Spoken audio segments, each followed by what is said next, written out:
రాజశేఖర రెడ్డి గారు తనయ శ్రీమతి షర్మిలారెడ్డి గారి వేదిక మీదకి విచ్చేశారు. వారికి ఆంధ్రప్రదేశ్ కాంగ్రెస్ కమిటీ తరఫున, ఉక్కు పోరాట కమిటీ తరఫున, మనందరి తరఫున కూడా సాదరంగా స్వాగతం పలుకుతున్నాం.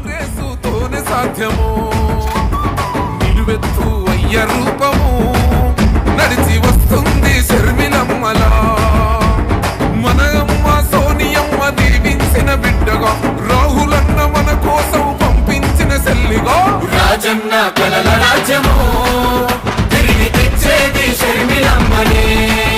రాజశేఖర రెడ్డి బిడ్డ మీకు మాటిస్తుంది, మీరు కాంగ్రెస్ పార్టీని ఆశీర్వదించండి, హస్తం గుర్తు మీద ఓటేయండి. ఈ హస్తం గుర్తు మీకు అభయ హస్తం అవుతుంది.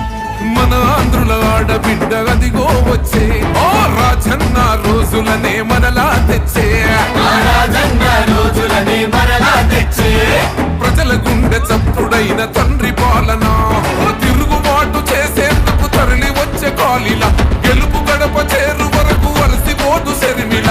రాజన్న రైతు రాజ్యము మన కాంగ్రెస్ సాధ్యము, బల బల నిలువెత్తు అయ్య రూపము నడిచి వస్తుంది షర్మిలమ్మలా.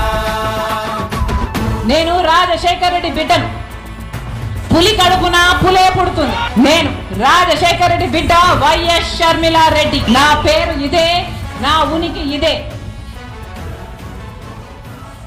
థ్యాంక్ యూ అమ్మా, థ్యాంక్ యూ. ప్లీజ్ దయచేసి పార్టీ పెద్దలందరూ కూడా వేదిక మీద కూర్చోవలసిందిగా కోరుతూ మీ మీ స్థానాల్లో సభా కార్యక్రమం మంత్రి రాజశేఖర రెడ్డి గారికి ధన్యవాదాలు